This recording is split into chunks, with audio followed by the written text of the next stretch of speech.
Everyone, welcome to my channel gigs girl. यहाँ पे मैं नीलू पांडे हूँ। फर्स्ट ऑफ ऑल मैं यहाँ पे बात करने वाली हूँ कॉलेज की, अपने कॉलेज की, MNIT जयपुर की। क्योंकि अभी क्या है कि CCMT काउंसलिंग चल रहा है, तो इसलिए काफ़ी बच्चों को डाउट आ रहा है कि कौन सा NIT प्रेफर करें और कौन सा NIT प्लेसमेंट के लिए अच्छा होगा। तो मेरे पास इतना नॉलेज तो नहीं है कि मुझे सारी NITs के बारे में पता हो अच्छे से, लेकिन हाँ, जिस NIT में मैं पढ़ रही हूँ तो उसके बारे में मुझे हर एक चीज़ पता है। जो मेरी क्लास है, जो मेरे क्लास के स्टूडेंट्स हैं, वो किस किस जगह प्लेस हुए हैं, और क्या मेरी क्लास में कौन सा कितना मैक्सिमम पैकेज रहा है, और मिनिमम पैकेज क्या रहा है, और एवरेज पैकेज क्या रहा है, कौन सी कंपनी विज़िट की हैं। तो ये सब चीज़ें मुझे पता है, ये मैंने एक्सपीरियंस किया है। तो बस यही एक छोटा सा एक्सपीरियंस मैं आपके साथ शेयर करना चाहती हूँ। वो भी इसलिए क्योंकि बहुत लोग को डाउट आ रहा था, और वो लिंक्डइन पे और फेसबुक पे मुझे काफ़ी मैसेजेस कर रहे थे। तो मुझे एक ही बात को, एक ही इन्फॉर्मेशन को बार बार रिपीट करके सबको बतानी पड़ रही थी। तो इसलिए मैं ये वीडियो बना रही हूँ। मेरा वीडियो बनाने का मेन मोटो यही है कि मुझे बताना है कि मेरे क्लासमेट्स का प्लेसमेंट कहाँ हुआ है, मेरे कॉलेज में कौन कौन सी कंपनी आई हैं, और फॉर M.Tech। ठीक है, तो फर्स्ट ऑफ ऑल मैं ये बताना चाहती हूँ, पहला पॉइंट जो है मेरा वो है प्लेसमेंट को लेकर के। तो प्लेसमेंट MNIT जयपुर में बहुत बहुत बहुत ज़्यादा अच्छा है।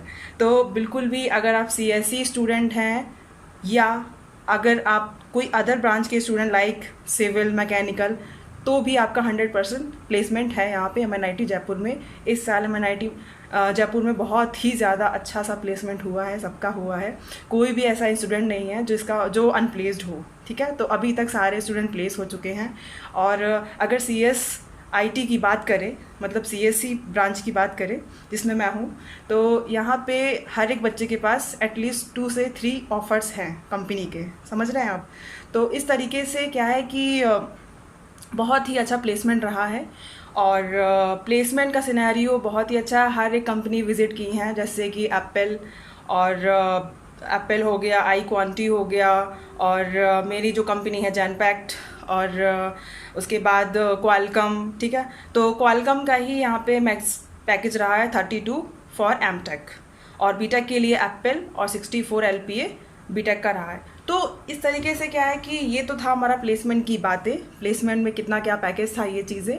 ठीक है, तो लॉकडाउन में क्या हुआ कि काफ़ी ऑनलाइन क्लासेस हो रही थी। बहुत से बच्चों का तो कहो, जिन्होंने B.Tech में एडमिशन लिया हो, तो उनका कहो 1 ही साल ऑनलाइन चला हो। ठीक है, उसके बाद 2 साल, ठीक है, किसी किसी का तो B.Tech ही हो गया होगा ऑनलाइन। ठीक है, और जैसे कि हमारे यहाँ क्या था कि M.Tech में मेरा तो फर्स्ट सेमेस्टर जो था M.Tech का वो ऑनलाइन था, उसके बाद ऑफलाइन ही हुआ है। तो जो कंपनी हमारे कॉलेज में विज़िट करने आई हैं, तो काफ़ी वो इस फैक्टर को देख करके काफ़ी अट्रैक्टिव हुई हैं कि ऑफलाइन हमारे यहाँ 3 सेमेस्टर हुए हैं, और 1 सेमेस्टर जो था फर्स्ट सेमेस्टर वो हमारा ऑनलाइन था। तो ऑफलाइन ही क्लासेस चली हैं, और प्लेसमेंट भी हमारा अच्छा ही, हमारे कॉलेज का अच्छा ही रहा है। ठीक है, और मेरी क्लास के सारे जितने भी मेरी क्लास की स्ट्रेंथ है जो है वो 22 है, और सब के सब प्लेस्ड हो चुके हैं। ठीक है, तो ये था प्लेसमेंट के बारे में। और एक और चीज़, सबसे इम्पॉर्टेंट चीज़ मैं आपको बताना चाहती हूँ कि जैसे कि कुछ लोग क्या करते हैं कि गेट प्रिपरेशन करते हैं, क्योंकि उनको PSU चाहिए होता है। कुछ लोगों को M.Tech चाहिए, लेकिन PSU तो सबका प्रेफरेंस 1 होता है कि भाई PSU गवर्नमेंट जॉब मिल जाए, और क्या चाहिए। ठीक है, तो CS वालों का ऐसा क्या होता है ना कि सिविल और मैकेनिकल वालों के लिए PSU काफ़ी होते हैं, CS वालों के लिए नहीं होते हैं। मैं तो जब गेट प्रिपेयर कर रही थी, तो मेरा जो मेन मोटो था वो PSU था, और जिससे मैं बोलती थी मुझे PSU जाना, लोग यही बोलते थे, तुम तो कंप्यूटर साइंस की हो, तुम्हारे लिए तो प्राइवेट जॉब ऑलरेडी है, तुम PSU में जाके क्या करोगी, तुम गवर्नमेंट जॉब लेके क्या करोगी। तो ऐसा नहीं है। ठीक है, मुझे PSU चाहिए था, बट मुझे मार्क्स इतने मेरे नहीं आए, तो मुझे PSU नहीं मिला। ठीक है, एट द एंड मुझे MNIT मतलब ही मिला। तो यहाँ पे मैं आपको बता दूँ कि NIT में भी PSU आते हैं। ठीक है, तो जैसे कि आज की ही बात करें, करंटली आज के दिन की बात करें, तो यहाँ पे BEL आई है आज CSE के लिए, सिर्फ CSE के लिए। और इससे पहले 1 महीने पहले BEL एक बार और आ चुकी थी। ठीक है, वो आई थी किसके लिए, दूसरी अदर ब्रांच के लिए भी, CSE के लिए भी था, लेकिन वो अदर ब्रांच के बच्चों को ले गई और अभी तो स्पेशली सीएससी के लिए आई है। तो यहाँ पे MNIT जयपुर में PSU भी आती हैं, ठीक है, सी डॉट में आई हैं। सी डॉट में मेरे क्लासमेट का प्लेसमेंट हुआ है, गवर्नमेंट जॉब है वो। तो बिल्कुल भी आपको टेंशन लेने की ज़रूरत नहीं है, प्लेसमेंट बहुत अच्छा है, ठीक है। PSU में जिसको जाना है वो PSU पा सकता है यहाँ पे आके। तो आपको कोई दोबारा गेट में अच्छी रैंक लाने की कोई ज़रूरत नहीं है। जो आपका स्कोर है, अगर आपका स्कोर है 400 to 600 के बीच में, तो आपको MNIT जयपुर मिल सकता है। बस आप अगर कम स्कोर है, आपको थोड़ा कॉन्फिडेंस नहीं है कि मिलेगा कि नहीं मिलेगा, तो आप NSR राउंड तक पूरा लास्ट तक जाओ, ठीक है। तो ये चीज़ें थी प्लेसमेंट की। अब दूसरा पॉइंट जो है वो है कि इंटर्नशिप। जैसे कि क्या होता है कि अदर कॉलेज में जो हमें M.Tech स्टूडेंट को सुपरवाइज़र अलॉट होते हैं, तो वो सुपरवाइज़र हमें इंटर्नशिप करने के लिए अलाउ करते हैं कि नहीं। तो कुछ लोगों को ये होता है कि अरे सुपरवाइज़र तो मना कर देंगे, वो बोलेंगे नहीं रिसर्च वर्क करिए। तो हमारे यहाँ क्या है कि MNIT जयपुर में कोई सुपरवाइज़र्स, कोई भी फैकल्टी ऐसी नहीं है जो आपको सपोर्ट ना करे। बहुत ही अच्छी फैकल्टी है, मुझे बहुत अच्छा लगता है यहाँ पे। और फैकल्टी बहुत सपोर्टिव है, बहुत ज़्यादा सपोर्टिव है। और बिल्कुल भी इंटर्नशिप जो एक होता नहीं रेस्ट्रिक्शन की नहीं आपको इंटर्नशिप नहीं करना है, ऐसा कुछ नहीं है। यहाँ पे अलाउ है सब कुछ करना, ठीक है। तो आप यहाँ पे आके इंटर्नशिप कर सकते हो, कोई दिक्कत नहीं है। जैसे कि मेरा इंटर्नशिप खुद चल रहा है, ठीक है। तो ये बात थी। अदर NIT का तो मुझे नहीं पता, क्योंकि मैं वहाँ पे हूँ नहीं तो मैं बता नहीं सकती। लेकिन हाँ, शायद कुछ मेरे दोस्त हैं तो वो बता भी रहते कि उनके जो प्रोफेसर हैं, उनके जो सुपरवाइज़र हैं, वो उनको अलाउ नहीं करते इंटर्नशिप के लिए। तो बोल रहे थे कि अरे इंटर्नशिप के लिए अलाउ नहीं किया, ऐसे कैसे हो सकता है ये वो। तो हमारे कॉलेज में ऐसा नहीं है, इंटर्नशिप के लिए अलाउ है यहाँ पे। बस फैकल्टी बहुत अच्छी है यहाँ पे, तो मुझे तो बहुत अच्छा लगा यहाँ पे, इसीलिए मैं आपको बता रही हूँ। क्योंकि कुछ लोगों को MNIT जयपुर आना है, तो अब उनको डाउट है कि क्या चीज़ें हैं, सही है कि नहीं। तो प्लेसमेंट तो मैंने आपको बता दिया। CSE के लिए तो बहुत अच्छा है, बाकी ब्रांच के लिए भी 100 प्लेसमेंट है, 100% प्लेसमेंट है।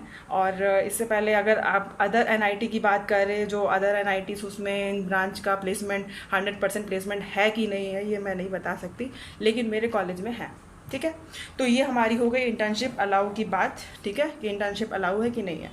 अब हम बात करते हैं यहाँ पे एकेडमिक्स और प्रोजेक्ट की। तो सबसे पहले जब आप M.Tech फर्स्ट ईयर में MNIT जयपुर में एंटर करेंगे, तो आपको जैसे कि यहाँ पे क्या है, CSE डिपार्टमेंट है। और CSE डिपार्टमेंट के अंदर 2 ब्रांच है, एक है कंप्यूटर साइंस इंजीनियरिंग और एक है computer engineering and information security.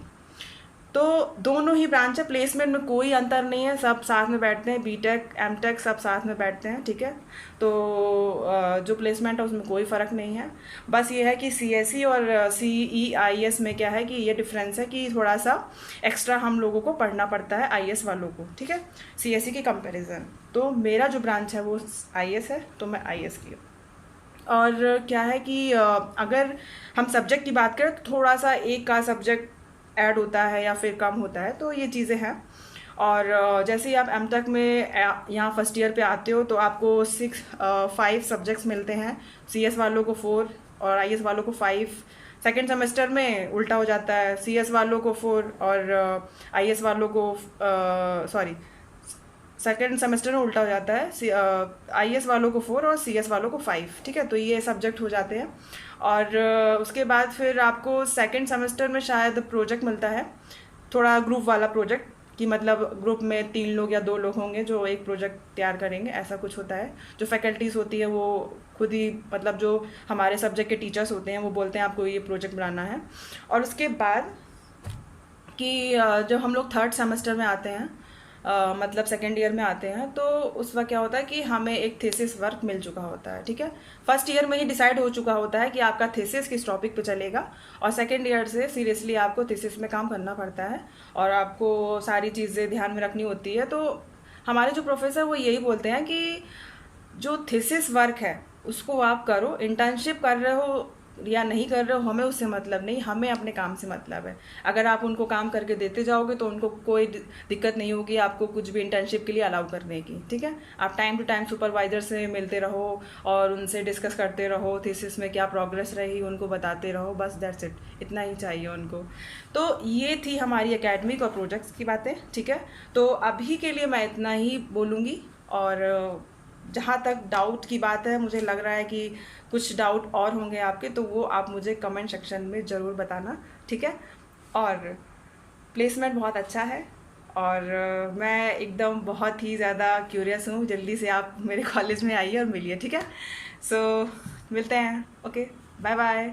जहाँ तक हो इस चैनल को, मतलब सॉरी, इस वीडियो को शेयर, बहुत ही ज़्यादा शेयर करना, ताकि लोगों को पता चले कि क्या प्लेसमेंट रहा है, जिसको भी MNIT जयपुर में आना है तो उनको पता चले कि कैसा क्या प्लेसमेंट है। तो वो चीज़ें मैंने आपको बताई है। थोड़ा सा भी अगर कोई भी डाउट हो तो आप बिना कोई झिझक के आराम से कमेंट सेक्शन में अपना डाउट लिखिए, ठीक है। और जो प्लेसमेंट में जो काम आने वाली चीज़ें हैं, जैसे कि कोडिंग स्किल्स, तो उसके लिए भी अगर आपके पास कोई डाउट हो, कुछ भी हो, तो आप मुझे बोल सकते हो, ठीक है।